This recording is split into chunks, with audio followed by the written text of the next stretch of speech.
Sí, vamos a empezar. La idea es trabajar algunos conceptos de proteómica, como bien dijo Dolores. Bueno, primero que nada, bueno, agradecerles a ustedes que me inviten al curso que organizan. Espero cumplir las expectativas. Entonces, la idea, los objetivos en esta clase serían, o sea, o por lo menos yo me fijé estos tres objetivos. Por un lado, que nos familiaricemos y que entendamos qué hay atrás de los conceptos de proteoma y proteómica. Por otro lado, comprender en forma, bueno, más o menos general los fundamentos de algunas de las técnicas que son muy utilizadas en el análisis proteómica. En particular haremos énfasis en la espectrometría de masas. Y para último, ya va a ser como un pantallazo, porque ahí son ustedes los especialistas, conocer algunas de las aplicaciones que se puedan, que puede tener estas herramientas proteómicas para el análisis, digamos, para la aplicación en medicina. ¿Tá? Entonces, estos serían un poco mis objetivos. Vamos a ver si llegamos. Entonces empezamos con las definiciones, ¿no? Y el proteoma se define de esta manera, es decir, el proteoma intenta describir el completo contenido de proteínas en un sistema cualquiera, en un sistema biológico que puede ser desde una célula hasta un organismo, ¿verdad? Pero no solamente las proteínas que son producidas, sino también las proteínas que son modificadas, que vamos a ver que también digamos, forman parte de ese grupo tan complejo que es el proteoma. ¿Por qué digo esto? Porque en realidad digamos, el nombre de proteoma viene de su relación, ¿verdad?, con, digamos, el genoma y el transcriptoma, del cual seguramente ustedes han estado hablando durante el avance de este curso, ¿verdad? Entonces está fácil la relación de decir, bueno, está el genoma, el completo conjunto de los genes, el transcriptoma, todo lo que se está expresando, ¿verdad?, a nivel de esa molécula intermediaria que es el ARN mensajero en el proceso de expresión génica. ¿El proteoma qué es? El proteoma es el resultado de esos mecanismos de expresión, ¿verdad? Entonces tienen una relación. Pero acá, como ustedes ven, hay como una especie de cosa que se ensancha, porque en realidad el proteoma sí son todas las proteínas codificadas por ese genoma, ¿verdad? Pero también tenemos que incluir, y ahí vengo al concepto de proteoforma, tenemos que incluir que las proteínas pueden estar en distintas formas en una célula, ¿verdad? Son producidas por un mismo gen, pero ese gen puede dar distintos productos proteicos, como vamos a ver en un momento. Y también ustedes saben que las proteínas están formadas por cadenas lineales de aminoácidos, ¿verdad? Y que saben que esos aminoácidos son distintos, pueden ser distintos, ¿verdad?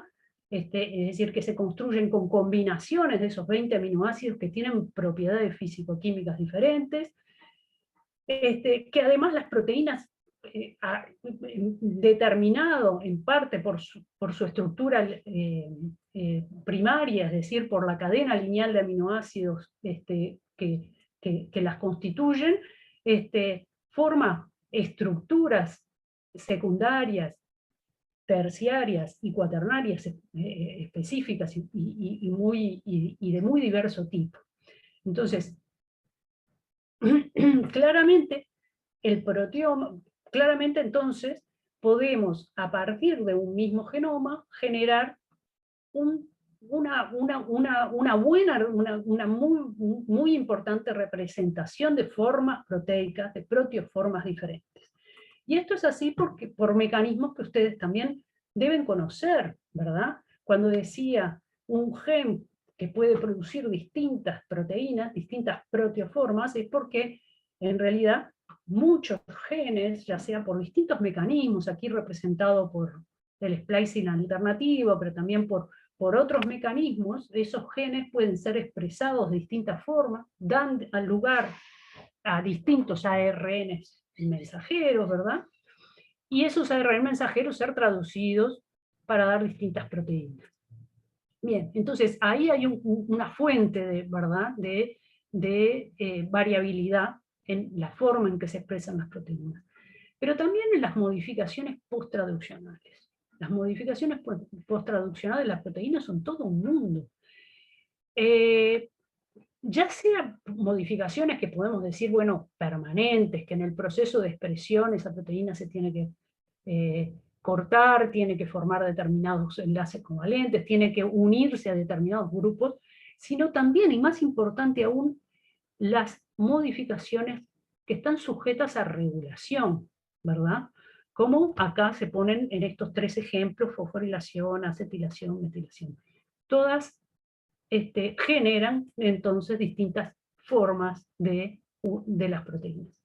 Y las proteínas son superficies, ¿verdad? En definitiva son superficies, es decir, las proteínas siempre están funcionando en una célula, interaccionando con otras, ¿verdad? Ya sea en complejos relativamente estables o ya sea con interacciones que son muy transitorias, ¿verdad? Y que hacen a la función. Entonces, también el tema de considerar el funcionamiento de las proteínas en el marco de complejos. Entonces, en definitiva, las proteínas son el resultado de procesos regulatorios muy complejos que van desde que se pueda expresar los genes, que se puedan procesar, el tema de la regulación post-transcripcional, es decir, el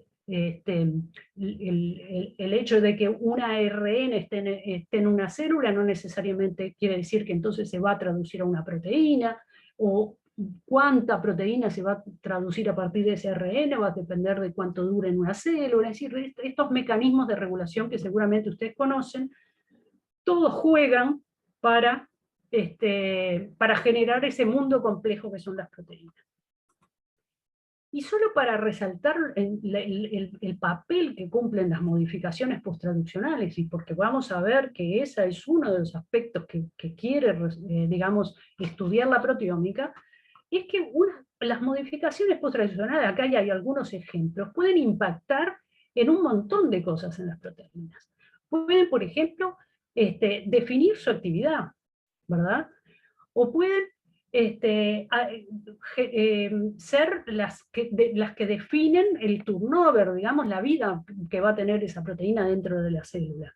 O pueden generar las modificaciones posttraduccionales plataformas en las cuales interaccionen con otras proteínas, ¿verdad? O formen complejos, etc. O incluso las modificaciones pueden determinar su localización. O sea que fíjense que en definitiva, cuando hablamos de proteoma, estamos hablando no solamente de la presencia de proteínas, sino de la presencia de proteínas con determinadas modificaciones. Y para más aún resaltarles, pongo un ejemplo para que ustedes imaginen. Y en este ejemplo solo me voy a centrar, capaz que para simplificar, esto es una histona. Es una proteína que es muy modificada posttraduccionalmente. Es un ejemplo de un casi extremo, pero que nos ayuda a ver que si yo solo considero las 6 lisinas, que son estas, que las ven, que pueden ser acetiladas o no en una misma proteína, ¿verdad? Yo tengo entonces para cada residuo 2 posibilidades, o está acetilado o no está acetilado, ¿verdad? Y si tengo esas 2 posibilidades, pero entonces ahora considero los 6 residuos, voy a tener, entonces, si quiero saber cuántas formas posibles de esa proteína hay en esos estados de acetilación, desacetilación, en esos 6 residuos, voy a tener que hacer 2 por 2 por 2 por 2, 6 veces, es decir, 2 a la 6, ¿me entiende? Y ahí me va a dar todas las combinaciones de acetilación, desacetilación en solo 6 residuos. Y eso da 64 posibilidades. Ahora, claro, si luego considero otros residuos y otras posibilidades de modificación, fíjense que llegamos a que de una misma proteína pueden haber un montón de proteoformas. ¿Sí? Bien, entonces el concepto de forma molecular de una proteína como proteoforma. Entonces volvamos al concepto de proteoma. ¿Bien hasta ahí? ¿No hay ningún comentario? Ok. Entonces, todo bien. Todo bien. Bien. Entonces, volvamos a nuestro concepto de proteoma, contenido completo de proteínas producidas o modificadas en un sistema biológico. Y ahora podemos, digamos, habiendo dicho lo que hemos dicho, podemos darnos cuenta de que nos enfrentamos, digamos, a un mundo bastante complejo en cuanto a que es variable, porque en realidad, bueno, las proteínas están sujetas a regulación, como bien dijimos, entonces los proteomas son, digamos, están sujetos a variaciones de acuerdo al ambiente, digamos, intracelular, extracelular, externo al organismo, etcétera, etcétera, ¿no? Es decir, están sujetos a todo tipo de variaciones que presentan, ya hemos visto, muy diversas propiedades físico-químicas, y que además en un sistema biológico se encuentran en un rango de concentraciones muy grande, lo que se llama el rango dinámico, ¿verdad? Varía muy grande, desde proteínas que se expresan muy poquito a proteínas que se expresan en grandes cantidades. Y eso también es un desafío para estudiar el proteoma. Y para estudiar el proteoma, entonces se han desplegado unas herramientas, algunas muy antiguas, otras más modernas, etcétera, etcétera, que son todas las herramientas que tenemos usualmente para estudiar las proteínas, ¿no? O sea, y, y, y, y cuando hablamos de las herramientas que quieren estudiar el proteoma, hablamos de proteómica, ¿verdad? Es decir, ¿por qué el proteoma? Porque en realidad se distingue justamente porque la proteómica lo que quiere es estudiar un gran número de proteínas en un solo experimento. Eso sería como el objetivo. El objetivo, caracterizar el proteoma de todo un sistema biológico. Vemos que, bueno, ahí a veces hay algunas dificultades, ¿verdad? Y que por supuesto que digamos, estos abordajes, capaz que me adelanto un poco a decirlo, pero ahora se me ocurre decirlo, estos abordajes son muy dependientes, es decir, de la pregunta que uno se haga atrás del experimento, ¿verdad? ¿Por qué quiero ver todo el proteoma? Son muy dependientes porque en general estos estudios de ver todo el proteoma juntos, si bien generan un montón de información, ¿verdad? Luego hay que interpretarla. Y obviamente mirar todo el proteoma en una determinada situación nos puede dar mucha idea de lo que está pasando, ¿verdad? Ir hacia más una biología de sistema, etcétera, etcétera. Pero no quita que en realidad estos abordajes proteómicos lo que hacen es generar preguntas, generar hipótesis, diría yo. Generar hipótesis para que luego el trabajo, como acá está el señor pescando una sola, para que luego el trabajo más genético, bioquímico, etcétera, etcétera, sobre una proteína, un conjunto de proteínas, nos termina resolviendo la pregunta. ¿Sí? Esta es un poco la idea que me gustaría que se quedara. Por supuesto que el desarrollo de las técnicas de proteómica ha acompañado un poco todos estos impulsos, el querer conocer todas las proteínas del organismo, ¿no? Y entonces, sobre todo en la última década, estos dos trabajos, fíjense, salieron en el 2014, empiezan a aparecer proyectos de mapear todo el proteoma en distintos, por ejemplo, en distintos tejidos fetales, en distintas células, etcétera, etcétera. Fíjense, en este estudio, que lo que publicó es un mapa borrador, por decir una forma, ¿no? Un poco emulando lo que era el proyecto Genoma, bueno, ahora hay proyectos Proteoma, pero claro, tienen que enfrentarse a que cada tejido, cada grupo de células es un mundo de proteoma, es mucho más complejo esto. Pero bueno, fíjense que en estos estudios llegan a identificar proteínas codificadas por más de 17.000 genes. Está esto después un poco ajustado, porque esto era un borrador, fue a la baja, ¿no? Y no son tantas, pero en definitiva se acercan bastante a poder identificar casi que una buena parte de las proteínas que están codificadas por nuestros 20.000 genes. Bien. Entonces, cuando queremos estudiar, entonces ahora contextualizar un poco porque vamos a ir, esto es tan grande que en realidad vamos a tener que tomar opciones de hacia dónde vamos a ir. Entonces, cuando queremos estudiar el proteoma, en realidad estamos diciendo que podemos estudiar el proteoma en toda esa lista que vemos ahí, ¿no? O sea, podemos querer estudiarlo del punto de vista de su expresión, del punto de vista de la localización de las proteínas, del punto de vista de la estructura, las funciones, las interacciones, las modificaciones. Es decir, que en realidad la proteómica tiene distintas áreas.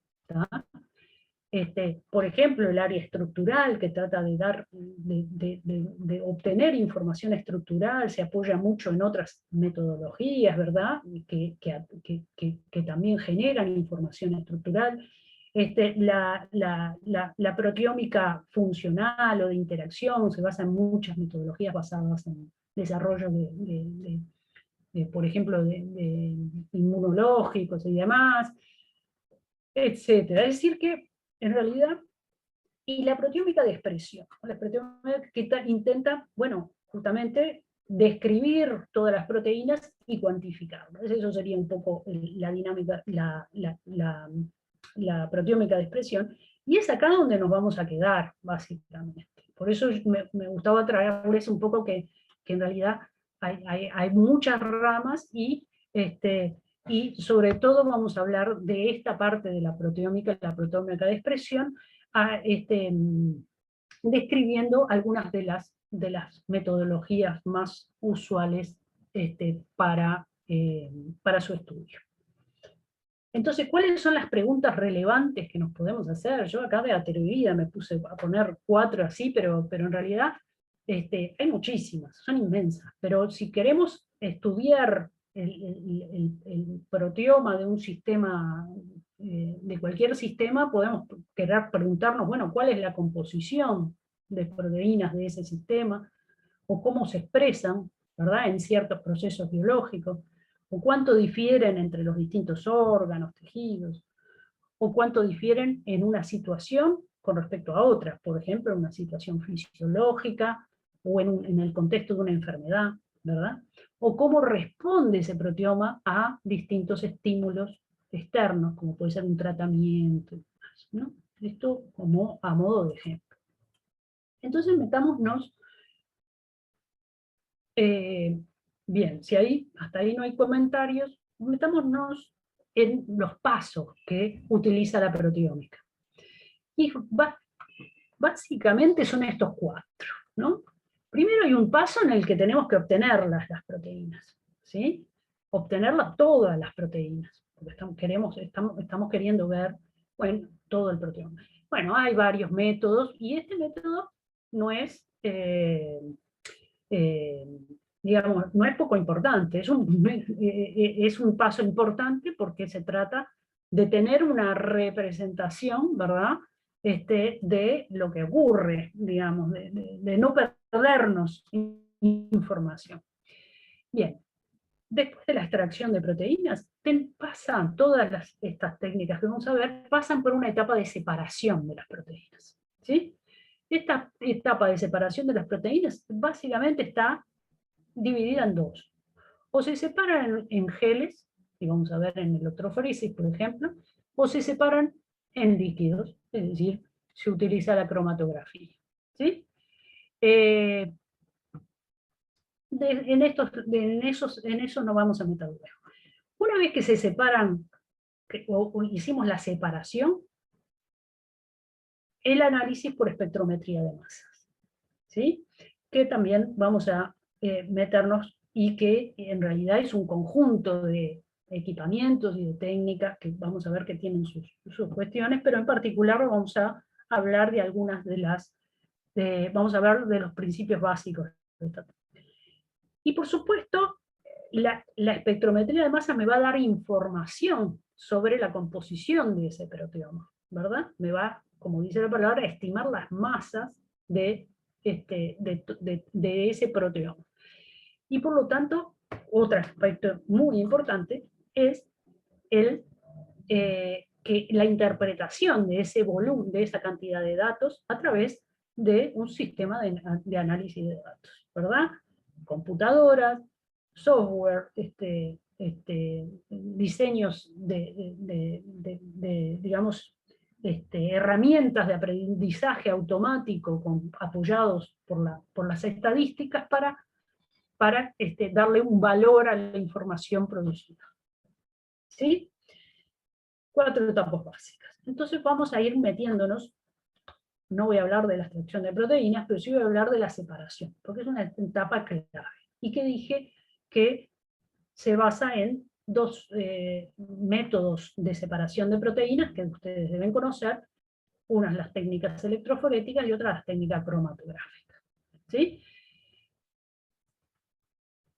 Una de las herramientas para separar proteínas completas, que ha sido muy utilizada en la proteómica, es la electroforesis bidimensional. ¿Por qué? Porque aprovecha la combinación de estas 2 técnicas de migración diferencial, ¿verdad?, que son complementarias. Una primera dimensión, que se llama el isoelectroenfoque, que separa las proteínas según su punto isoeléctrico, según su carga, ¿sí? Y es una segunda dimensión en la cual separa las proteínas en función de su tamaño. Así podemos obtener una separación de las proteínas en función de esos 2 parámetros. ¿Sí?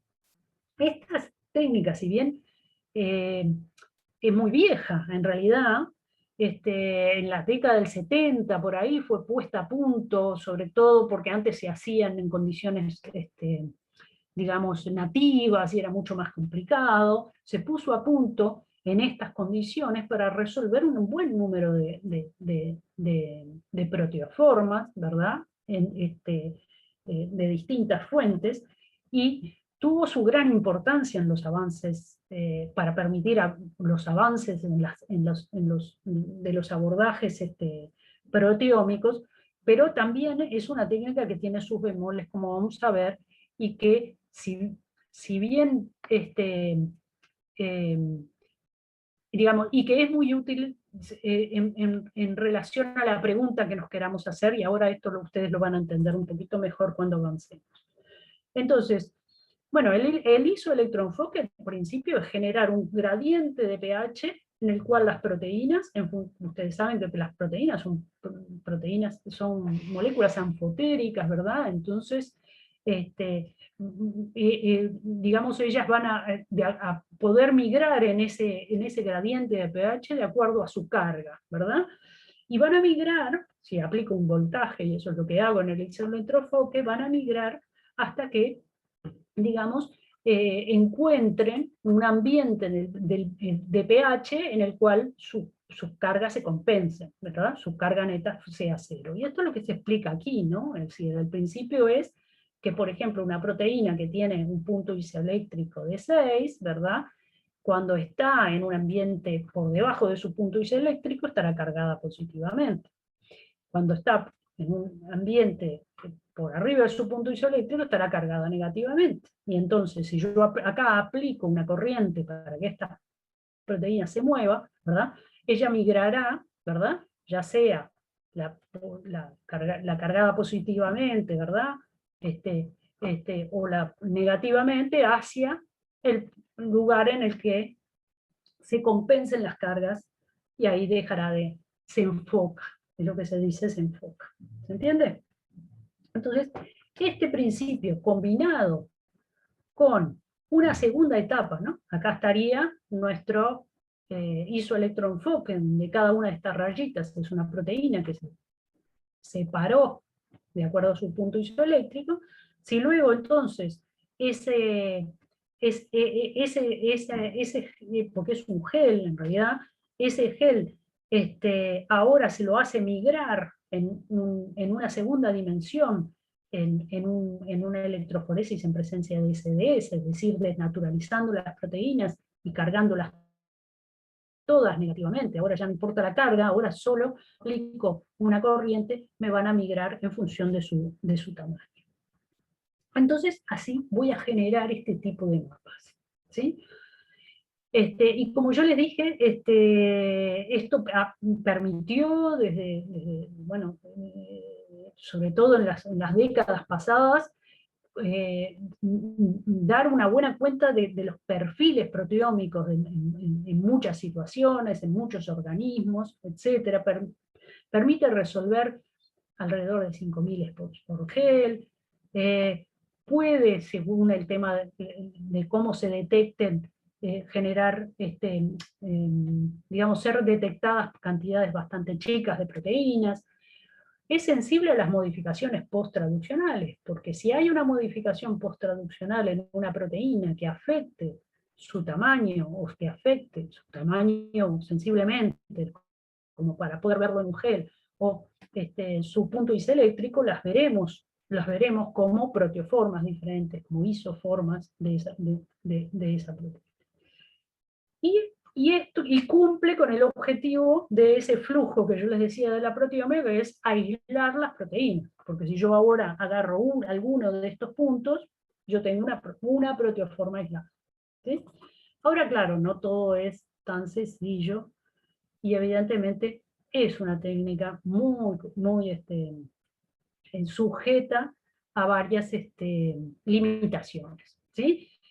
Muchas limitaciones tienen que ver con la reproducibilidad, porque es un proceso de muchas etapas, entonces está sujeto a muchas variables experimentales, que tiene también distintas capacidades, limitaciones para las cargas, cargamos mucho, no se enfoca nada, que tiene proteínas que son difíciles, que por supuesto, como estamos viendo una representación de acuerdo a la sensibilidad de nuestro método, probablemente estemos sesgando hacia las proteínas más abundantes, etc. Es decir, hay muchas veces necesidad de analizar subproteomas, fracciones o subproteomas para poder llegar a resolver completo, ¿no?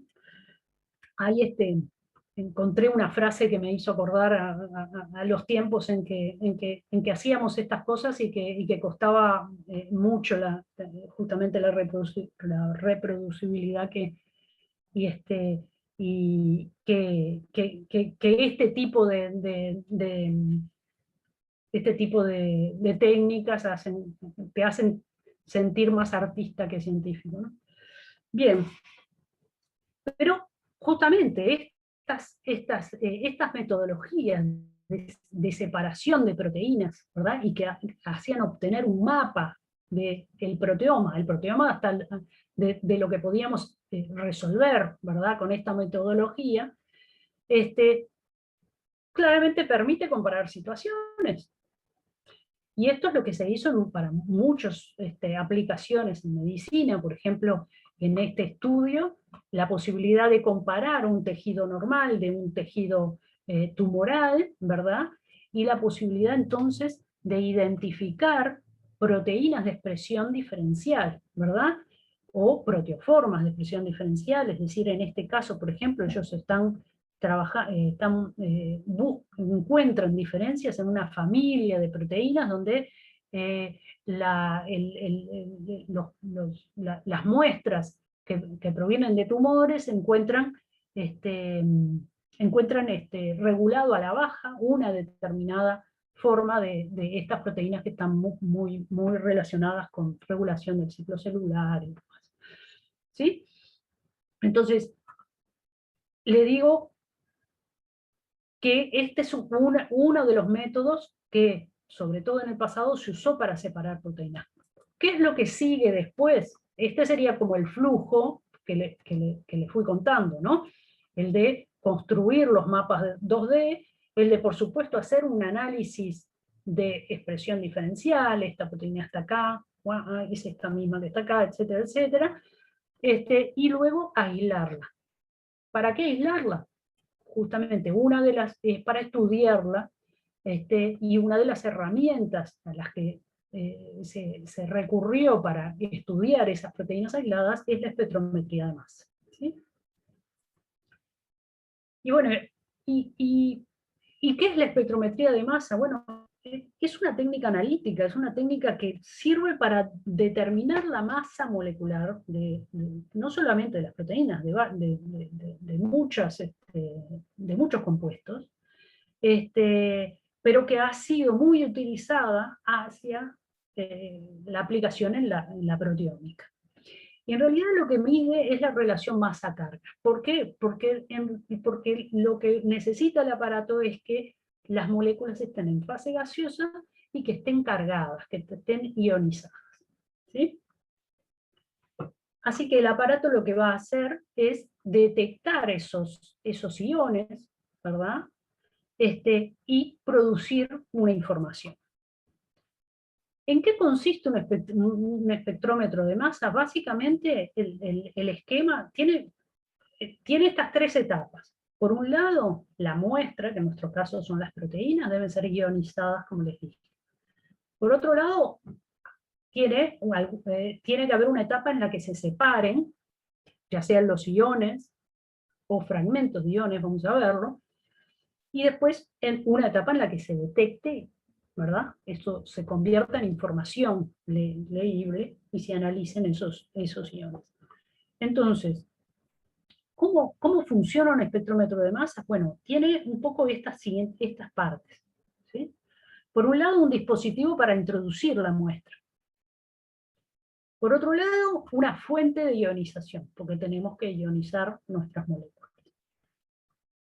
Por otro lado, un analizador de masas, que básicamente lo que hace es separar los iones y llevarlos hacia un sistema de detección.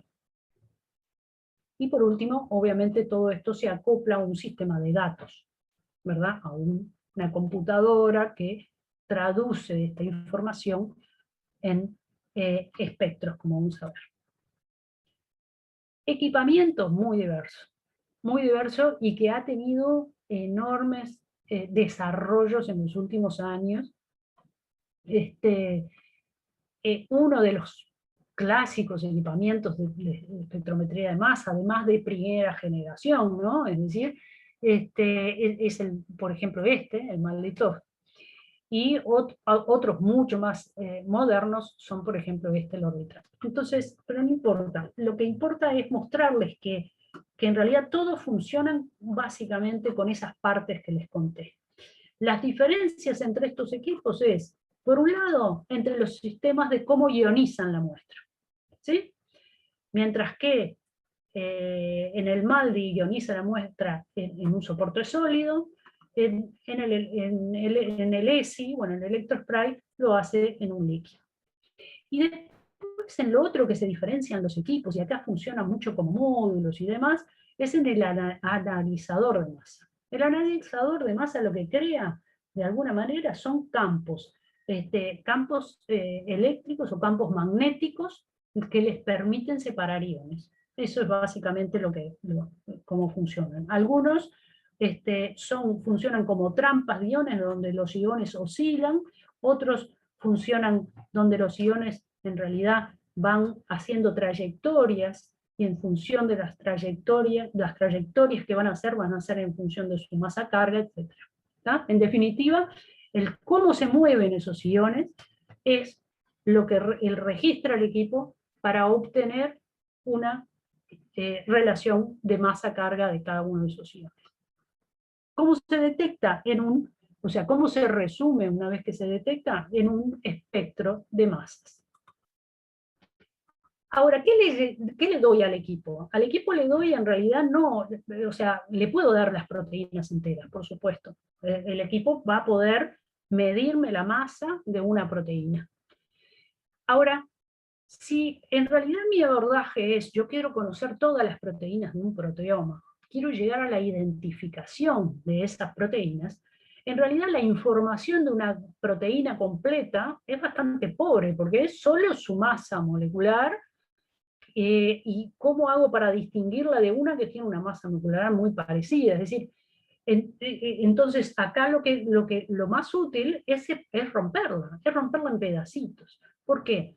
Porque si yo la rompo en pedacitos, cada uno de esos pedacitos va a tener una masa en función de su secuencia de aminoácidos, ¿verdad?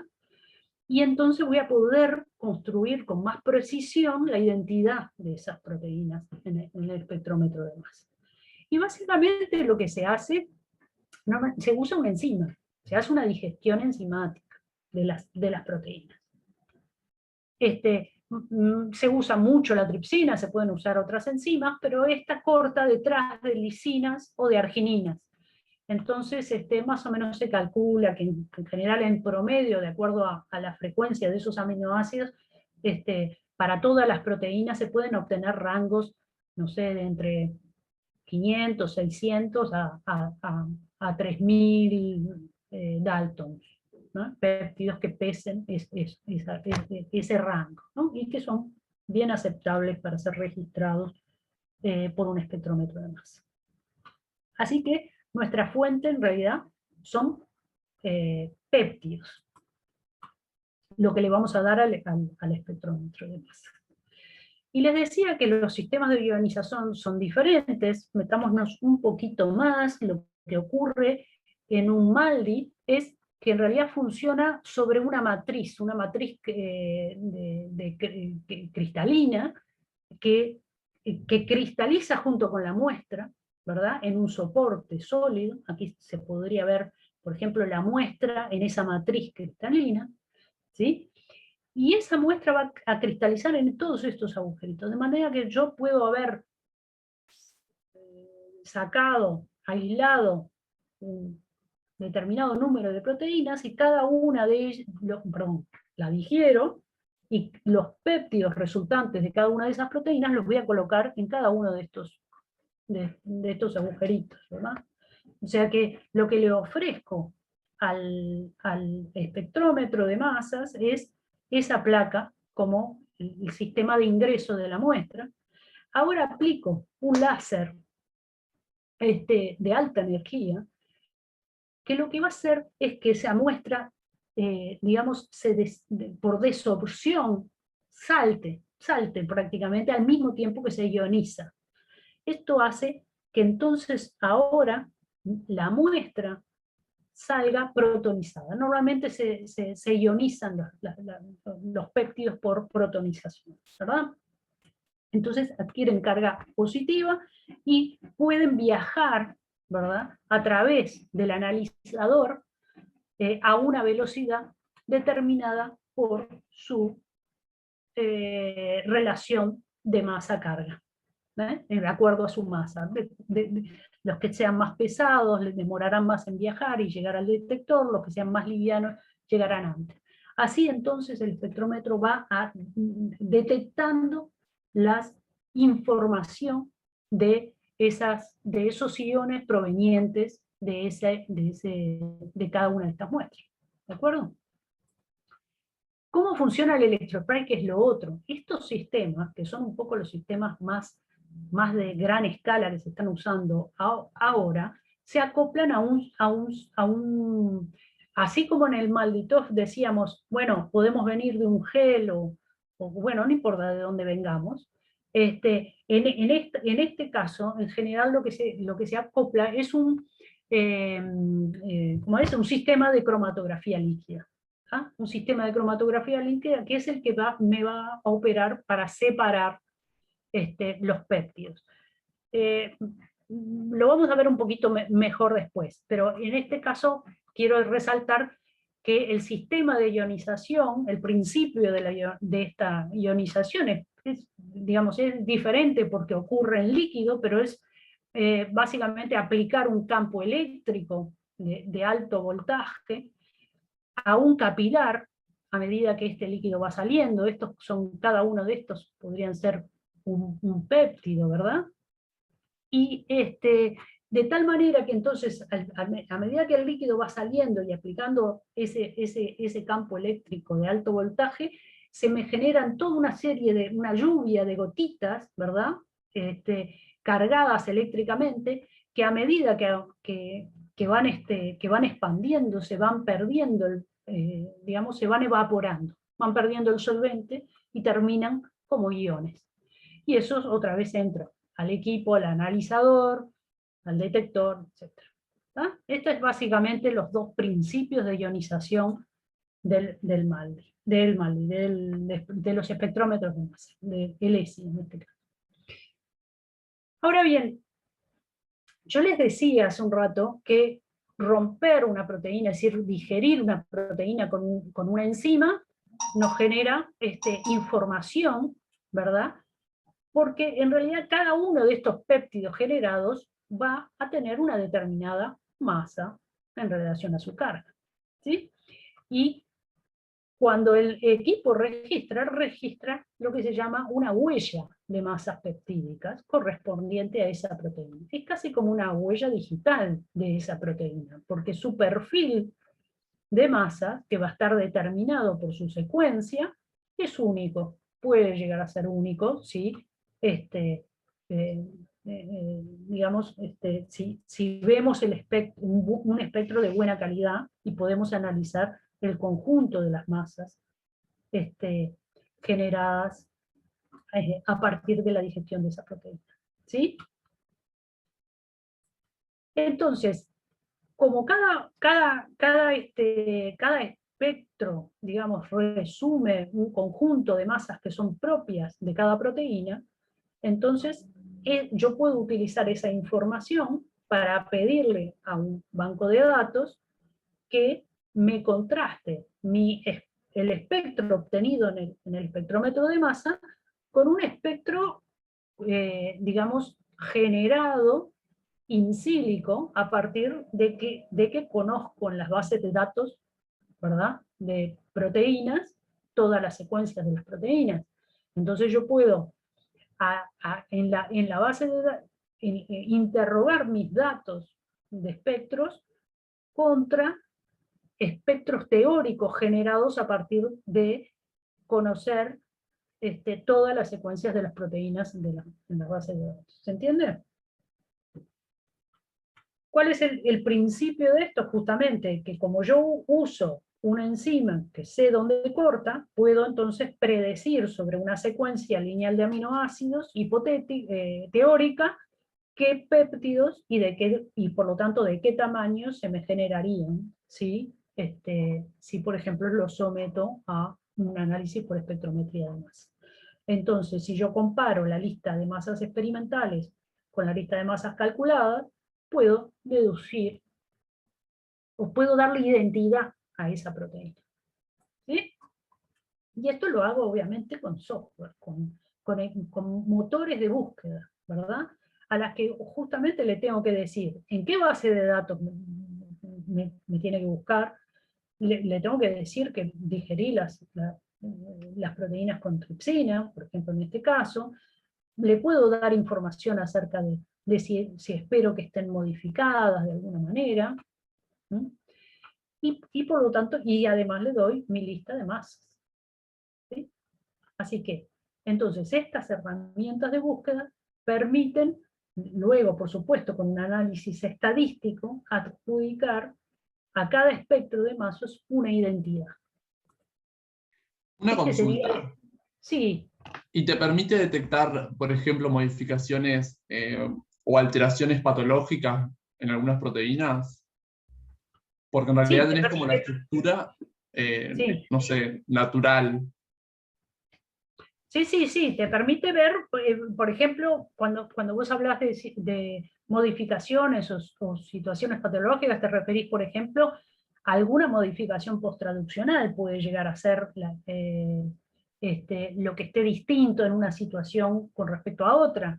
Y eso Claro. sí lo puede hacer, no exactamente ahora nos vamos a meter un poco más, porque, y mira, y aprovecho porque esto me ayuda para decirles que sí, se puede dar incluso mostrar diferencias de una modificación posttraduccional pequeña, como puede ser, no sé, una fosforilación, ¿no? Que pesa 80 Dalton. ¿Sí? Puede dar esa información. Ahora, eso tiene mucho que ver con el avance que tuvo digamos, las técnicas proteómicas en estos últimos años. ¿Por qué? Porque tiene que ver con estas tres cosas que son fundamentales. Una es con la precisión, porque si vos querés distinguir proteoformas, ¿verdad? Tengo que poder, primero, estimar con precisión la masa. Eso es una cosa importante, estimar con precisión. Es decir, ¿qué margen de error tiene el equipo para decir este pico tiene tal masa? Por otro lado, la resolución, y ahí está, va más relacionado con lo de tu pregunta, porque si yo tengo que resolver dos picos que están muy juntos, tengo que poder resolver una diferencia de masa muy pequeñas, ¿se entiende? Y eso es fundamental, y eso es lo que ha avanzado muchísimo en estos últimos años, en esta última década, digamos, los espectrómetros de masa, que van hacia ser equipos de alta resolución y de alta precisión.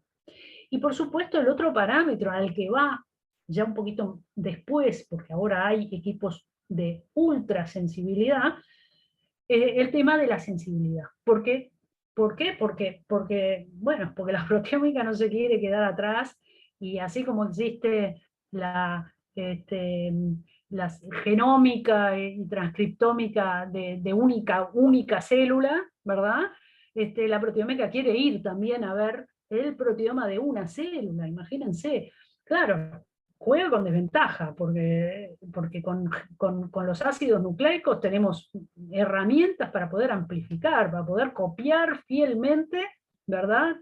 A partir de un molde, y entonces amplificar enormemente esa información para después poder hacer lo que queramos, que ustedes ya lo habrán visto en las clases anteriores. Con las proteínas tenemos esa limitación.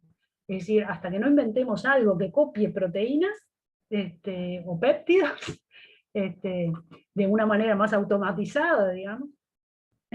Bueno, entonces, estos tres parámetros son importantísimos para generar información, digamos, con alta precisión, y bueno, y que efectivamente ha sido muy, se ha avanzado mucho en eso.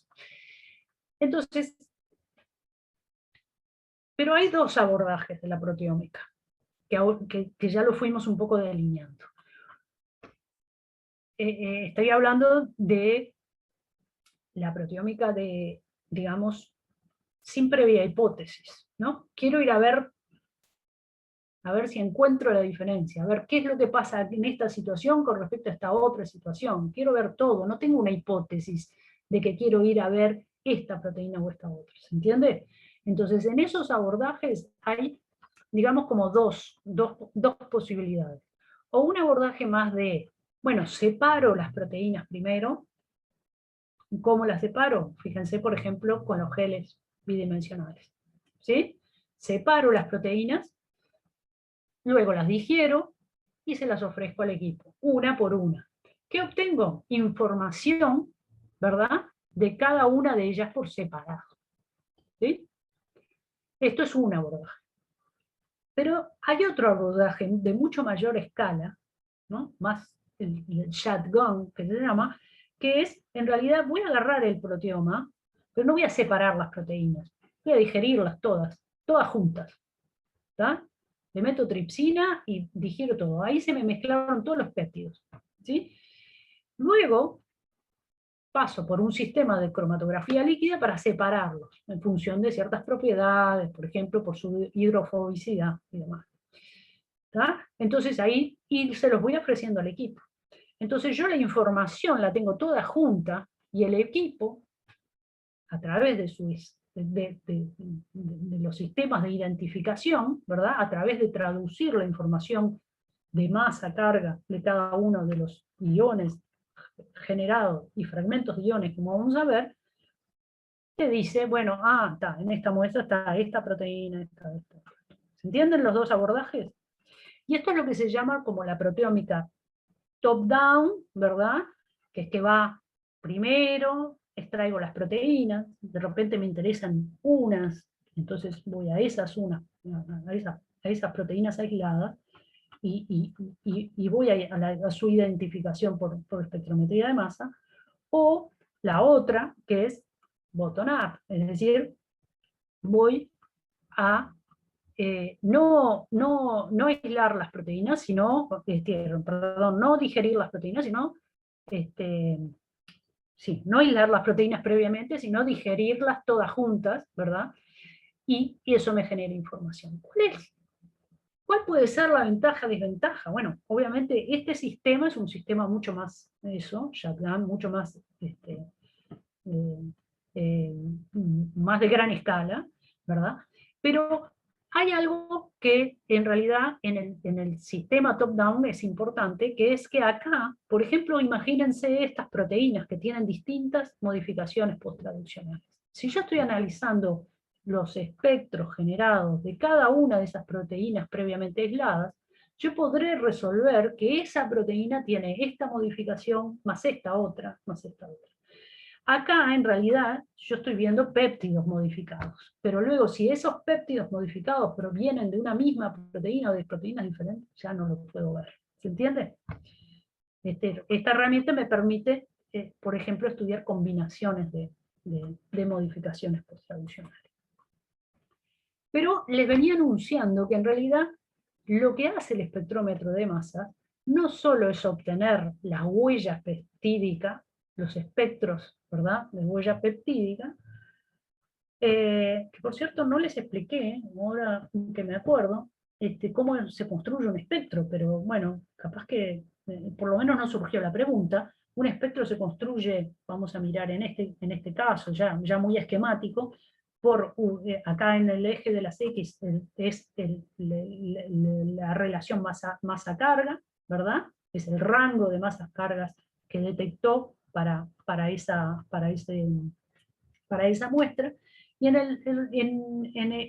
el otro eje es la intensidad. Muchas veces se construyen como intensidad relativa porque se agarra el pico de mayor altura y ese se lo establece como 100.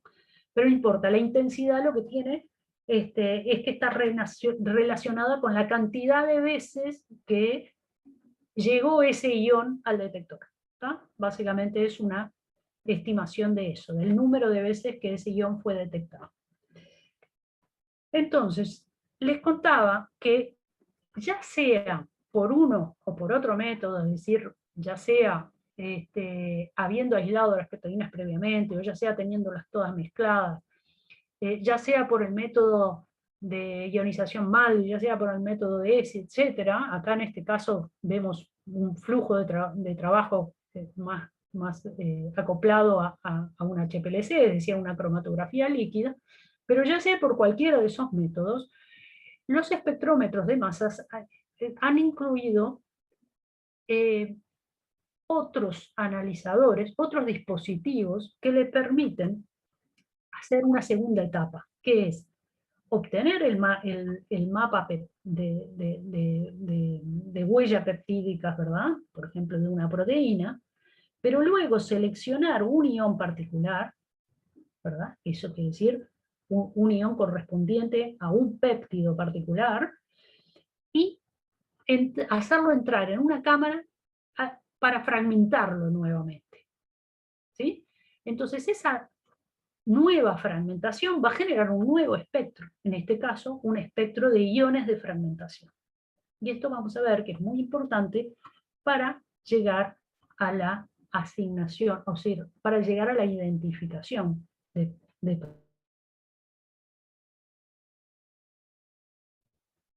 ¿Cómo se construye esta parte? Bueno, si volvemos a nuestro esquema, en realidad, hoy los espectrómetros de masa tienen, seguro, por lo menos dos analizadores. Es decir, después de la fuente de ionización, se generan espectros de masas peptídicas en un primer analizador de masas, que le llamamos MS1,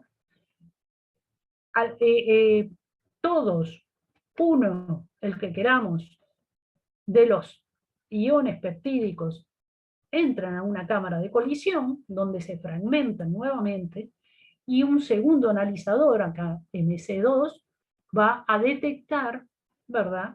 Digamos, va a enviar al detector información acerca de la masa, carga de cada uno de esos iones fragmentos. ¿Entiende? Entonces, esto es lo que se llama la espectrometría de masa en tándem o MSMS. ¿Y cómo funciona eso? Funciona de esta manera, fíjense. Imaginemos un péptido que tiene 4 aminoácidos. Cada uno de estos aminoácidos está pintado con un colorcito. Cuando yo ese péptido, que ya registré, ¿no? Ya registré el espectro de ese ion peptídico, ¿verdad? De 4 aminoácidos, entra en la cámara de colisión y se fragmenta al azar, en distintos lugares. En general, el sitio débil de los péptidos es el enlace amido, el enlace entre el carboxilo de un aminoácido y el amino del siguiente, ¿no? Es decir, como está mostrado acá, por ejemplo, de estos 4 aminoácidos, imagínense, ¿no? Que se corta acá, y entonces va a dar 2 series, ¿verdad? De iones. Va a dar este, y va a dar este formado por 2 aminoácidos, este formado por... va a ser este, por ejemplo. ¿Entiende? Pero también se va a poder cortar acá. Entonces quedó en una serie de 3 aminoácidos, en esta 1. Y así sucesivamente. ¿No ven? Esto me genera un espectro en el cual las diferencias, yo puedo aprovechar la información de las diferencias de masas que hay entre los distintos picos para obtener una información de secuencia. ¿Por qué?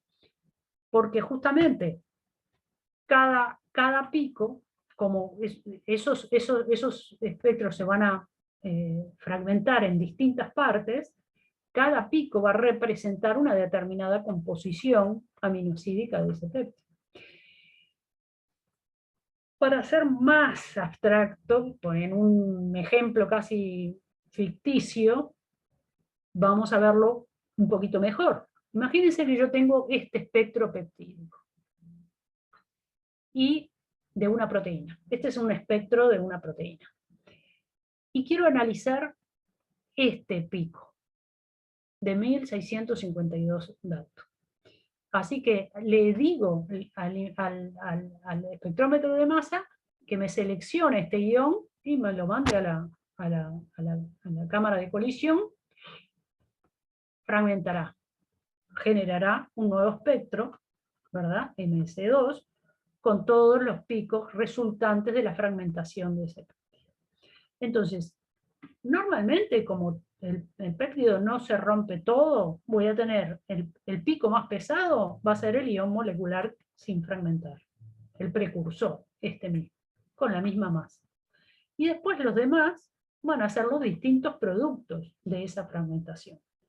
Si yo, por ejemplo, analizo el segundo pico más de más masa, ¿verdad? Que es este 1565, ¿no? Si yo se lo resto a la masa del precursor, me va a dar una diferencia en Dalton que equivale a la serina. Digo, no sé si esto es tan real, pero así funciona el sistema de secuenciación, ¿de acuerdo? Si después yo agarro este siguiente pico y lo resto con el... bueno, entonces yo había adjudicado una serina, ahora el delta, digamos, la diferencia de masa corresponde a un estímulo. Y así sucesivamente. O sea que yo puedo construir con bastante precisión, si tengo un buen espectro de masas MS, puedo entonces llegar a identificar a las proteínas, no por su huella peptídica, sino porque obtuve la secuencia de algún trocito de ella, o de varios trocitos de ella. ¿Se entiende eso? ¿Alguna pregunta? Sí, se entiende. Entonces, esto es muy útil para todos estos abordajes proteómicos tipo shotgun, ¿no? Es decir, de ir a mirar todo, pero también hay una proteómica dirigida. También existe una proteómica dirigida, porque yo al equipo, manipulando voltajes y frecuencias, le puedo decir, seleccióneme el péptido que mide, que pesa 1024,3861, porque tengo la información de que en esta mezcla compleja está la proteína que yo quiero caracterizar y cuantificar. ¿Me entiendes? Y entonces le doy la información de la masa que yo espero para ese péptido. El equipo entonces va a separar ese fragmento, lo va a poder subfragmentar, es decir, obtener las masas de iones fragmentados, y eso, en definitiva, me va a poder servir, ahora vamos a ver, en cierta forma, me va a poder servir para detectar y para cuantificar la presencia de esa proteína en esa muestra. ¿Sí? Bien, entonces, viendo, a ver qué está, ¿qué cosas podemos, utilizando estas herramientas, qué cosas podemos contestar? Bueno, podemos identificar proteínas, es lo que venimos hablando. Podemos detectar modificaciones posttraduccionales, por esto que ya les comentaba, ¿no? Las modificaciones posttraduccionales introducen un cambio en la masa de esos péptidos, así que si yo puedo, en realidad, así como puedo secuenciar un péptido, también puedo secuenciar un péptido cuya diferencia sea un sitio de fosforilación o un sitio de acetilación, etc. Y lo otro que interesa en estos abordajes es medir los niveles de expresión, ¿sí? Si hay cosas que han mostrado los estudios estos proteómicos globales, estos que les mostraba de que miraban todas las proteínas en cada uno de los tejidos de nuestro cuerpo, han mostrado que en realidad, obviamente, que cada tipo celular expresa un conjunto diferente de genes y demás, pero en realidad hay muchísimas proteínas que se comparten. Esto es lo que está, un poco lo que dicen la gente que ha mirado todo ese panorama, que hay muchas proteínas comunes entre los distintos tejidos, y que tal vez las diferencias o una parte de las diferencias que hacen a las identidades celulares sea en gran parte los perfiles, los niveles de expresión proteica. Por eso es importante ir hacia la cuantificación. Entonces, ¿cómo se cuantifica? ¿Se puede cuantificar? Son un poco las preguntas. En realidad la técnica de espectrometría de masas no es en principio una técnica cuantitativa. Sin embargo, con el desarrollo de muchos métodos, de muchos métodos y técnicas, se ha logrado volverla, digamos, o transformarla en una herramienta bastante cuantitativa. Por supuesto que si yo estoy analizando geles, en realidad en geles, y también de acuerdo al sistema de tinción que haya usado, por ejemplo, en los últimos años se usó mucho el uso de fluoróforos fluorescentes, y por lo tanto eso permite una cuantificación bastante mejor. En los geles, en proteínas enteras, yo puedo cuantificar, ¿sí? Pero ¿cómo se cuantifican en los datos de espectrometría de masa? Una vez que, ¿no?, tengo los datos de espectrometría de masa. Y bueno, y hay dos grupos de métodos. Uno que hace marcaje, ¿no?, que marca de alguna manera para que esa información, esa marca, yo la pueda registrar en los espectros y poder cuantificar. Por lo menos hacer una cuantificación relativa, como vamos a ver. Pero también se han desarrollado varios métodos, no voy a entrar. La idea en la que se basan es que sean libres de marcaje, es decir, vos no marcás nada, ¿no? No pones ninguna etiqueta a tus proteínas, a tus péptidos, sino que se basan en la idea de que una proteína más abundante generará más espectros de fragmentación que una proteína no abundante. ¿Se entiende? Una proteína menos abundante. Entonces, esa idea, por supuesto que hay que corregir por el tamaño de la proteína, entonces hay todos unos sistemas, básicamente estos dos son los más empleados, sistemas que terminan arrojando una idea de cuantificación, tanto absoluta como relativa. Ahora, entonces, muy rápidamente, ¿cómo son cómo se hacen los marcados? Bueno, hay o bien marcado metabólico, como fue que hay muchos estudios basados en marcado metabólico de proteínas, que son, o sea, lo que necesitamos un sistema vivo, un sistema que incorpore aminoácidos, por ejemplo, pesados, ¿verdad? Que tienen basado básicamente en estos isótopos, y se usan más o menos estos aminoácidos, y entonces en dos situaciones, ¿verdad? Se puede alimentar, digamos, nuestro cultivo celular, por ejemplo, con un aminoácido liviano o con un aminoácido pesado en otra situación. ¿Y esto qué permite? Esto permite que en realidad yo en un único experimento estoy viendo la mezcla de todo y yo puedo distinguir un mismo pico, es decir, los picos de una misma proteína en una situación o en otra, ¿verdad? Que difieren en su en el peso que tengan según el isótopo con los que marqué cada muestra.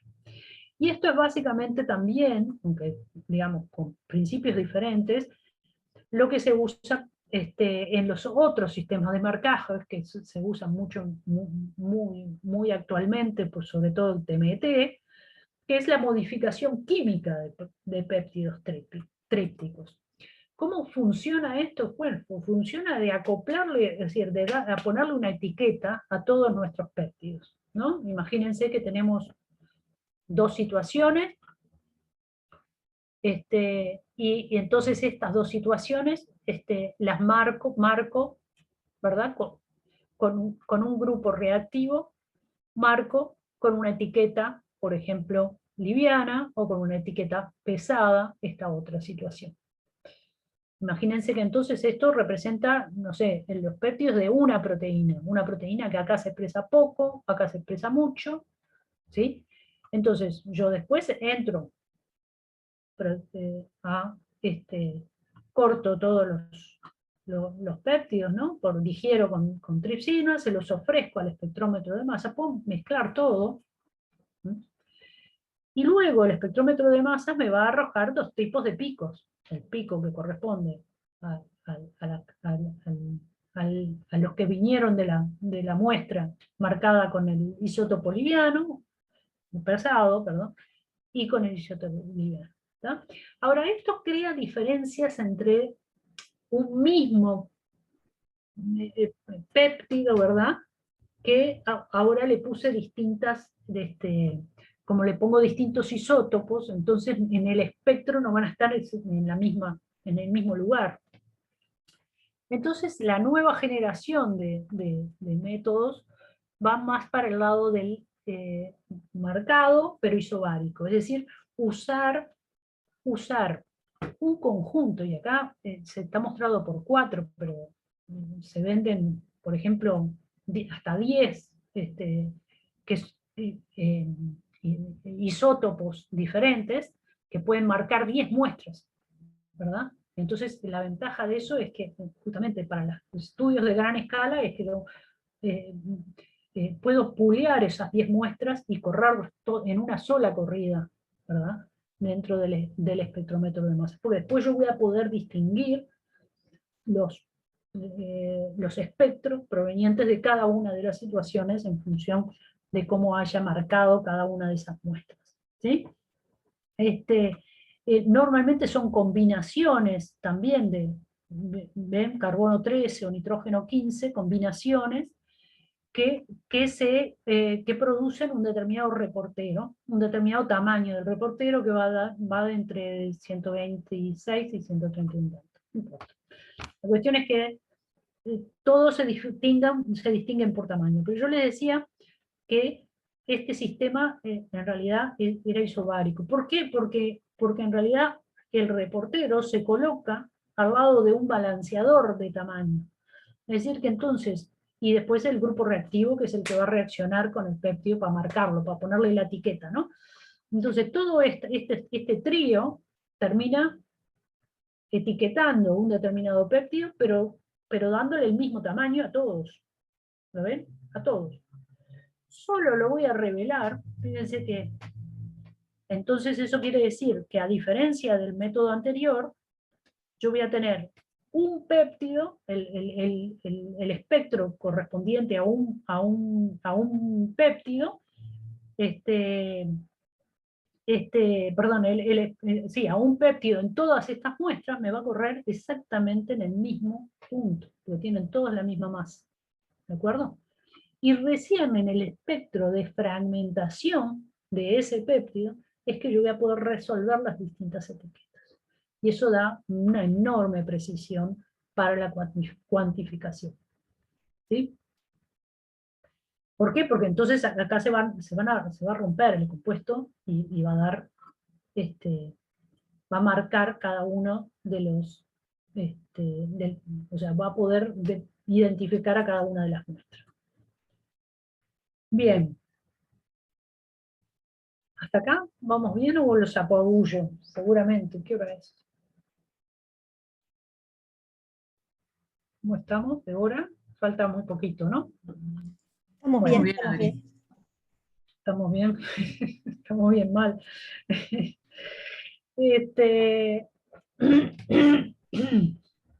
Bueno, entonces mi intención creo que ahora, ¿sí? Sí. Es comentarles algunas de las aplicaciones, ¿verdad? Entonces, acá, yo qué sé, lo que se ve de aplicaciones de la proteómica para la medicina va un poco por ese lado que está escrito ahí, es decir, hacia la identificación de biomarcadores, ¿no? Para nutrir aún más, porque digo, claramente existen muchos biomarcadores que han surgido de numerosos estudios, incluso supongo que habrán visto ejemplos de cómo también la transcriptómica, la genómica, abarcan, proveen de información, pues la proteómica también puede proveer biomarcadores. Y esto es importante porque en realidad las proteínas, digamos, son los principales, primero, blancos de tratamientos, ¿no? Muchos. Y segundo, digamos que las proteínas son las que nos acercan más a los fenotipos, de alguna manera. A veces el traslado de una determinada mutación en el genoma hacia un fenotipo, ¿verdad? Hacia una variación en una función determinada, en una proteína determinada, no es tan evidente. Bueno, y por otro lado también, obviamente, la identificación de blancos, por esto mismo que les decía, porque las proteínas son blancos de muchos tratamientos terapéuticos. Entonces, bueno, ¿qué es un marcador biológico? Un biomarcador, no hace falta mucho supongo que saben, ¿no? Pero entonces acá, en el mundo de las proteínas, es, bueno, alguna característica que nos permita, alguna proteína que nos permita que sea de un valor diagnóstico, pronóstico, etcétera, como dijimos. Ahora, ¿a dónde vamos a ir a buscar esos biomarcadores? ¿A qué tipo de muestra biológica vamos a ir a buscar? ¿Qué se les ocurre a ustedes? Algo así de entrada se les ocurre. ¿A qué muestra podemos ir a ver si estamos interrogando en determinadas situaciones? Queremos ver, descubrir un marcador, un biomarcador.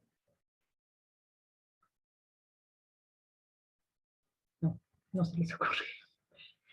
Bueno, en realidad las muestras, muchas, ¿no? Todo lo que se les ocurra. cualquier fluido biológico es una muestra en la cual, que puede cobrar relevancia de acuerdo a la pregunta, a lo que estemos estudiando, ¿verdad? Tanto suero, plasma, bueno, todo eso que está ahí. Ahora, todas esas fuentes de proteína son perfectamente válidas, y hay estudios proteómicos, ¿verdad? Como son perfectamente válidas para ser la fuente de los proteomas que queremos analizar por espectrometría de masa. ¿Sí? Más aún, esta estrellita me sale para decirles que también se ha puesto muy a punto el obtener las muestras de proteínas de muestras parafinadas, de estos bloques, ¿verdad? De muestras. ¿Por qué es importante esto que les digo? Porque en realidad justamente, tanto el tema de biobanco, por ejemplo en sangre, como el tema de colecciones de muestras que se acumulan, son, digamos, puntos de partida para numerosos estudios de proteómica. ¿Sí? Pero hay uno que es como el que concita, ¿no? Si cuento la cantidad de publicaciones de abordajes de proteómica en los últimos años, con un poco con el desarrollo de estas técnicas bien de larga escala y eso, y cuento cuáles se enfocan en suero o plasma, es enorme la proporción, porque obviamente, esto tampoco, ¿qué les voy a enseñar a ustedes? Saben que la sangre es un poco el testigo de muchas cosas que ocurren en nuestro cuerpo, ¿verdad? Es un poco, no solo el basurero de todo, sino también revela muchas situaciones fisiológicas, de enfermedad, etcétera, etcétera. Entonces, hay muchos avances proteómicos, o muchos grupos se han centrado en tratar de afinar y estudiar con detalle las mejoras técnicas que se pueden hacer para estudiar el suero o el plasma, la sangre en definitiva de muestras, ¿no? Y esto también, ¿no? Hay proyectos enormes que tratan de identificar todo el proteoma, por ejemplo, del plasma humano, además de en otros tejidos, ¿no? Pero en particular se han centrado muchos esfuerzos en el plasma, y no es poco desafiante para justamente los abordajes proteómicos por estas dos cosas que dice ahí. Primero porque tienen proteínas que son muy abundantes, como la albúmina o la inmunoglobulina, que en realidad lo que van a hacer es que, justamente, y porque además hay un amplio rango dinámico de expresión, ¿verdad? Entonces lo que va a hacer es que sea más difícil la detección de las proteínas poco abundantes. Esto ha hecho que muchos estudios proteómicos, sobre todo en las primeras, digamos, un poquito más atrás, hicieron el esfuerzo de poner a punto metodologías para sacarse de encima la albúmina, las inmunoglobulinas, por ejemplo, por inmunoafinidad, digamos, ¿no? Haciendo pasar las muestras por una fase por anticuerpos anti-inmunoglobulinas o anti-albúmina, ¿verdad? Y quedarse con la fracción, digamos, desprovista de estas proteínas abundantes para mejorar la detección, ¿sí? Ahora, esas metodologías, ahora en los últimos años, se están tratando de evitar. ¿Por qué? Porque en realidad ya pasar por una etapa en la que vos sacás una parte de esto, y sobre todo una albúmina, ¿no? La albúmina que puede arrastrar muchas otras proteínas por interacciones y demás, o cuando vos estás depletando estas proteínas por una interacción antígeno-anticuerpo, puede haber reacciones cruzadas y demás. O sea, que todas las metodologías se están centrando, y como los equipos son cada vez más por esto que les digo, más sensibles, más robustos, para identificar ahí el mundo de péptidos que se generan, se está yendo a este tipo de cosas, es decir, a poner a punto métodos en los que se interroga el proteoma, por ejemplo, en este caso también de plasma, digamos, sin manipulación previa. ¿Tá? Claro que eso lleva mucha puesta a punto, y bueno, y hay grupos que han logrado, digamos, generar una metodología que lleva a que se puedan obtener en un tiempo razonable los perfiles proteómicos de plasma. Yo creo que hay todavía una limitación en cuanto al número, o sea, se han podido resolver tipo 500 proteínas, es probable que haya bastantes más. Eh, bien, este estudio en particular,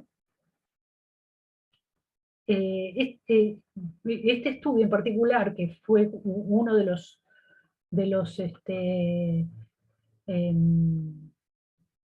les iba a decir de los primeros, no estoy segura, así que no digo si son de los primeros, pero es uno de los más importantes de gran escala, de aplicando la metodología más shotgun, ¿no? De esa de gran escala, para analizar el proteoma. Por ejemplo, esto sí reveló las diferencias que hay, por ejemplo, cuando uno ve el proteoma de plasma humano entre mujeres y hombres, nada menos. Son diferentes bueno, y se pueden caracterizar qué tipo de proteínas, y esto es importante porque, yo qué sé, porque en definitiva, si son diferentes también son capaces de responder en forma diferente a tratamientos, etcétera, etcétera. La caracterización solamente con el parámetro de género ya, bueno, son parámetros que hay que tomar en cuenta, ¿no? Y también cuando se trata de plasma, como dijimos, que como es el testigo de muchísima cosa, bueno, en estos estudios interesa muchísimo conocer la variabilidad, ¿verdad? Tanto la variabilidad intraindividual como interindividual, y ver cuáles son las proteínas que más varían, etcétera, etcétera, porque en definitiva, si después queremos ir a ver biomarcadores, o queremos ir a revelar esta proteína está más acá y menos acá, y esto es pronóstico de tal cosa, es importante toda esta puesta a punto. Y en este estudio también, digamos, demuestran que pueden hacer varias cosas, pueden definir el estatus metabólico, por ejemplo, con el conjunto, detectando el conjunto de apolipoproteínas en la sangre, ¿verdad? Y este es un estudio longitudinal en una persona que se le siguió a lo largo del tiempo los niveles, y donde también se puede ver las diferencias que hay de concentraciones de cada una de estas proteínas, ¿verdad? O se puede definir el perfil inflamatorio. Hay marcadores que se usan, como estos dos, que son típicos, y que se emplean en cualquier análisis de sangre. Pero ¿qué tal si entonces completamos el panorama y usamos un perfil, ¿no? Un estatus inflamatorio que nos defina más claramente el estado, ¿verdad?, fisiológico de ese individuo? Y por otro lado, que también es sensible a detectar, porque como podemos secuenciar, en realidad también podemos detectar una mutación, ¿verdad? Por ejemplo, en este caso APOE2, cuya variante, que fue detectada en este estudio en 2 individuos, esta variante está asociada con pronóstico en Alzheimer, creo. Bueno, en definitiva que la información proteómica puede también complementar incluso bueno, la información genómica, ¿no? Bueno, y también en este estudio obviamente ponen a punto cómo varían muchos biomarcadores que ya están aprobados en sangre y ven que los pueden detectar y con determinado coeficiente de variación y demás. O sea, es un trabajo sobre todo de puesta a punto. Pero también se pueden se ha usado la proteómica para estas, que ustedes también habrán visto, para la transcriptómica se ha usado muchas herramientas de genómica funcional para estratificar, ¿verdad? Para clasificar. Bueno, la proteómica también intenta a ver si puede mejorar en algunos casos los sistemas de clasificación, por ejemplo, las clasificaciones de determinadas enfermedades. Sobre todo hay muchos ejemplos en cáncer, porque, claro, bueno, es una enfermedad muy heterogénea, y entonces, por ejemplo, en este caso, lo que se preguntaron es, en determinados adenocarcinomas que son que tienen con mucha frecuencia metástasis, si podían, analizando los tejidos de metástasis, mejorar esa clasificación y por lo tanto mostrar, dar más pistas acerca de tratamientos y demás, ¿no? Fíjense que en este caso lo que hacen es este sistema que yo les decía, ¿no? Es decir, etiquetan cada una de las muestras, hacen batch con un determinado número de muestras donde cada una las... Porque claro, estos estudios son muy complejos, ¿no? Con muchas muestras. Y entonces, bueno, todo lo que sea sistematización y demás es muy importante. Y en este caso, por ejemplo, demuestran que efectivamente la subclasificación que hace muestra una asociación importante con parámetros como, por ejemplo, la exposición a alcohol o la exposición a tabaco en esos pacientes, ¿no? Es decir, que los distintos subtipos que ellos clasifican se asocian en forma significativa con esos parámetros. Y también muestran que muestran asociación de esos subtipos con la capacidad de respuesta a un tratamiento combinado, ¿no? No importa acá los detalles, pero en realidad este tratamiento combinado funciona, es decir, muestra respuesta en determinados tipos, pero no muestra en otros. Y eso hace a que si yo construyo entonces el perfil proteico, el perfil proteómico de estos subtipos, pueda llegar a acercarme a encontrar los marcadores relacionados con resistencia al tratamiento. ¿Sí? Bueno, este es un poco las ideas. Me voy a saltear este es un grupo de estudios que tiene que ver con un programa de pérdida de peso y de mantenimiento. Para ir acá, les decía que una de las cosas que les desvela a la proteómica es la identificación de modificaciones post-traduccionales.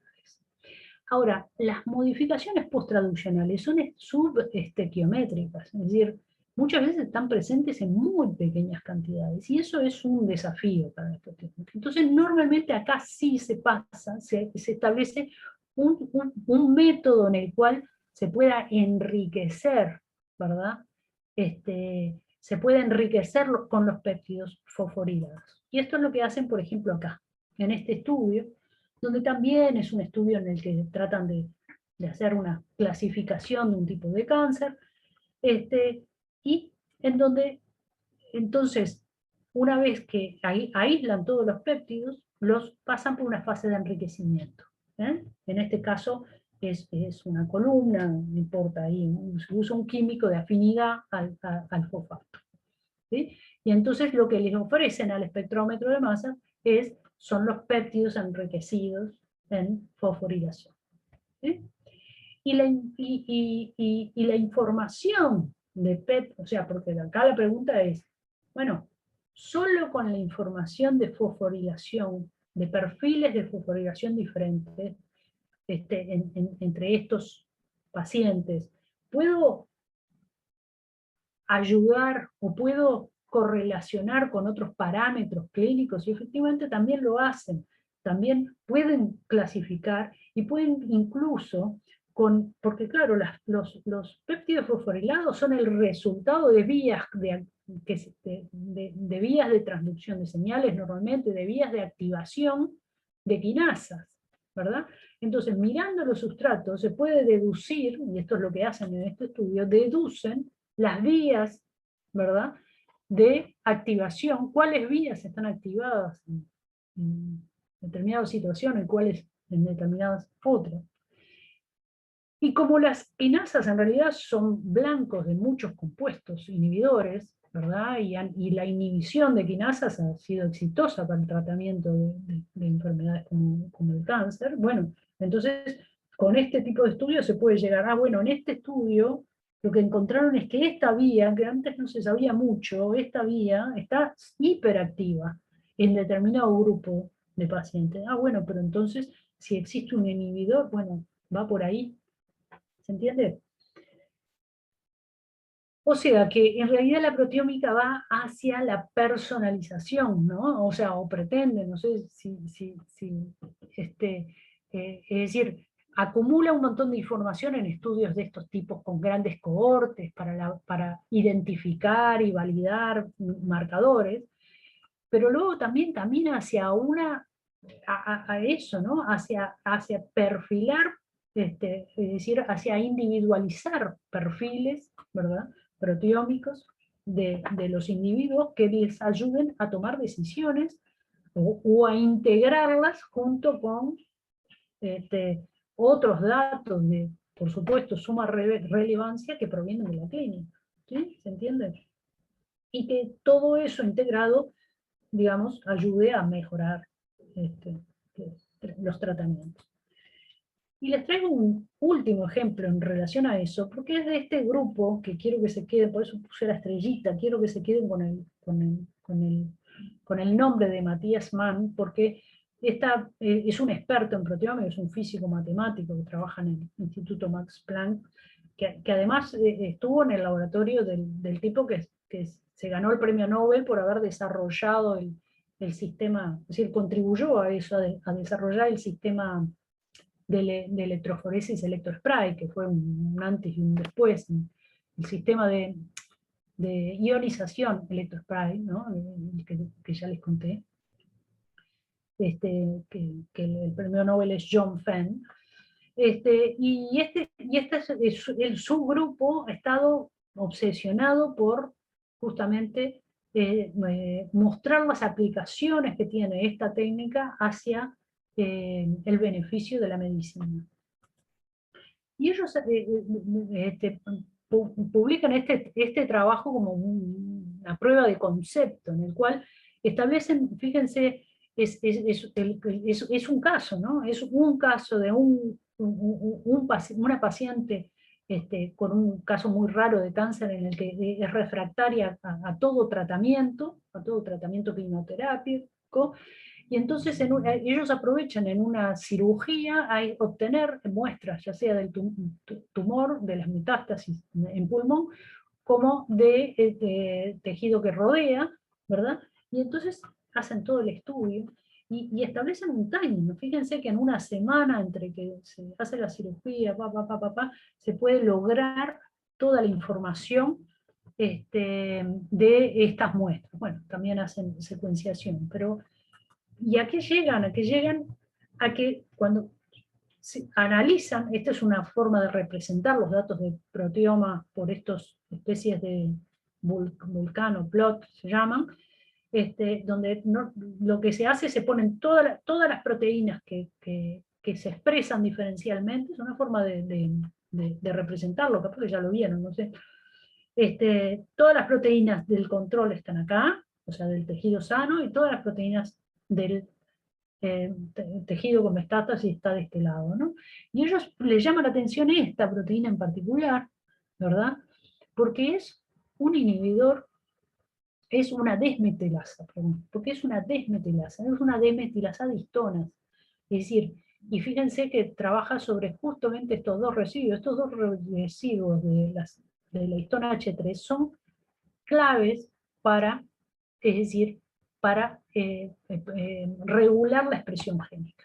¿Tá? Uno va en un sentido, promoviendo la expresión génica, y el otro va en el otro sentido, y esta es una desmetilasa que puede entonces estar operando, desregulando un montón de cosas. De tal manera entonces que fíjense que en este timing se puede llegar al resultado de que, bueno, entonces ese blanco merece la pena, ese blanco puede ser, bueno, se conoce un inhibidor de ese blanco. Bueno, después demora bastante más lo de la aprobación del tratamiento y demás, pero bueno, que es este. Esto como prueba de concepto de que, entonces, bueno, la proteómica, me van a decir que estoy vendiendo demasiado la proteómica, claro, esto es todo, es decir, todavía hace falta el equipamiento, ¿verdad? El equipamiento en los laboratorios de investigación, y el equipamiento con el que se puede contar en la práctica clínica, todavía falta, digamos, hacerlos concordar en cierta forma, son equipamientos bastante complejos estos. Pero bueno, se va hacia allí, ¿eh? Se va hacia una, digamos, hacia un abordaje personalizado, obteniendo un montón de información y que pueda ayudar a decisiones. Y no quiero dejar de terminar, ya me pasé, ¿no? Me pasé poquito. Bueno, no quiero dejar de terminar, solo darles 2 flash de otras aplicaciones. Una es esta, es el uso de la espectrometría de masa acoplado a un sistema de imágenes. Esto permite que, por ejemplo, de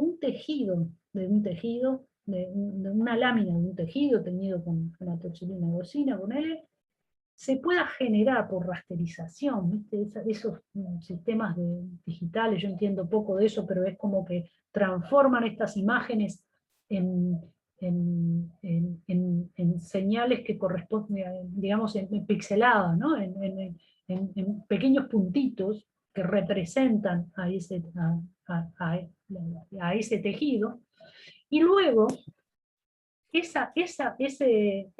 tejido se somete a espectrometría además, es decir, se lo excita por MALDI, ¿no? Se lo excita y la muestra, ¿no? Las proteínas allí van a ionizarse, etcétera, etcétera, entrar en el espectrómetro y ser detectadas. Fíjense que se pueden generar imágenes de espectrometría de masas que muestren la distribución y la presencia de cada uno. Esto son imágenes, cada uno representa un ion, ¿verdad? Y su distribución en una corte de cerebro esto es en ratón, ratón. O sea que, bueno, esta es una de las, no es una técnica tan nueva, pero es una de las herramientas a las que se puede recurrir, y la otra es la que ya les contaba, que es bastante más desafiante, que es la de poder obtener información proteómica de una sola célula, y que, bueno, ya los equipos están algunos equipos ultrasensibles están con capacidad de hacerlo. Me aceleré un poco al final porque no quería pasarme mucho. Obviamente espero, porque yo hablé solo de proteómica y están ustedes un poco a integrar que en realidad esto es una pata más, es una parte más, ¿no? Que claramente, naturalmente tiene una integración con otros abordajes que han estado viendo en el curso, como la genómica, la transcriptómica, etc. Todo eso genera un montón de información que ayuda a, en definitiva, construir un poco una biología de sistema, ¿verdad? Eso es el último mensaje que quería dejarles. Y quería dejarles, bueno, por supuesto, por ahí está mi mail, si alguien quiere comunicarse por algo más, por alguna duda, por lo que quieran. Y lo otro es dejarles, si quieren leer algo, estas 3, que son en realidad 3 revisiones, bien distintas, pero que, bueno, que pueden mostrar La presentación está llena de citas bibliográficas, también, también son una fuente para ustedes. Bien, gracias. No sé si hay algún comentario.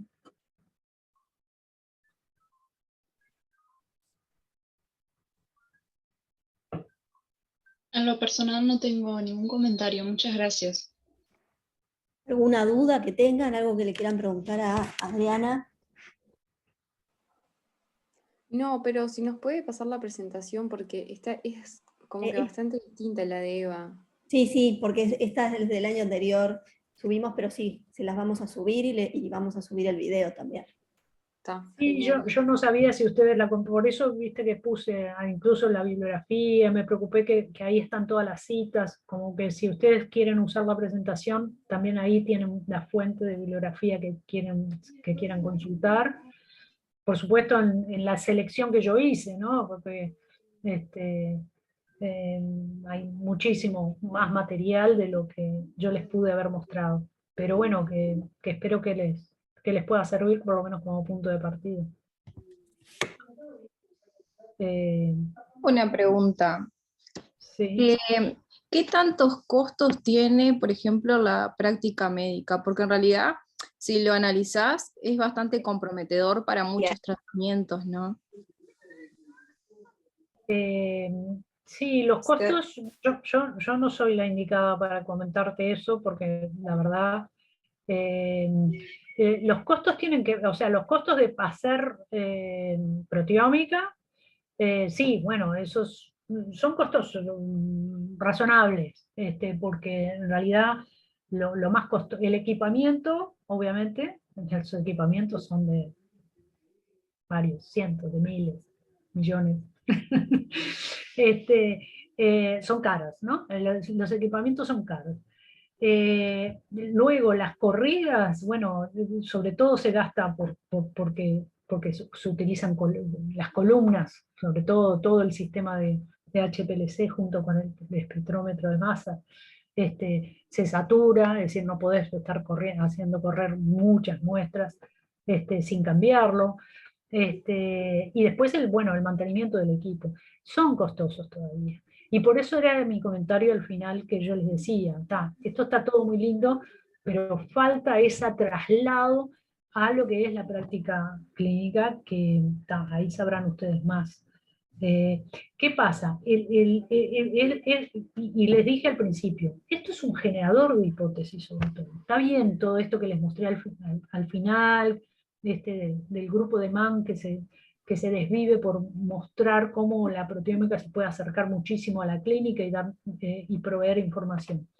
Pero sobre todo la proteómica de investigación, sin hipótesis previa, por decirlo de una forma, que está interrogando, puede dar mucha información para luego el desarrollo. O sea, siempre después llega el desarrollo de, bueno, así como ha ocurrido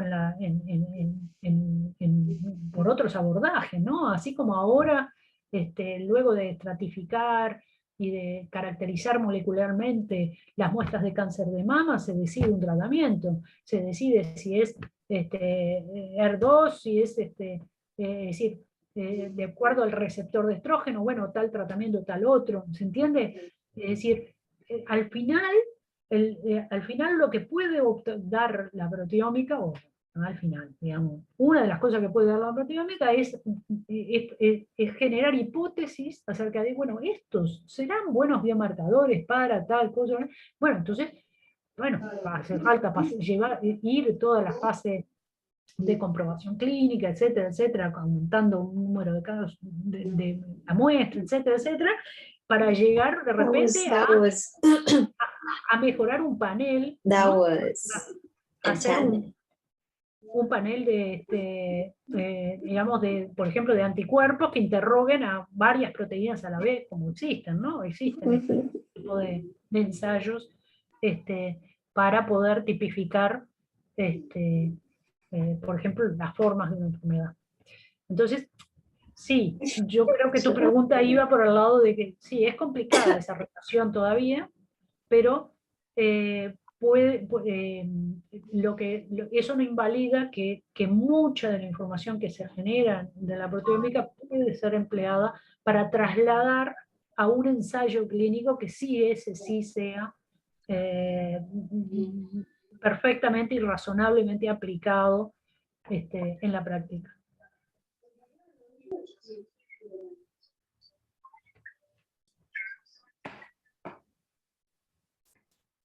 ¿Alguna otra duda, alguna otra pregunta?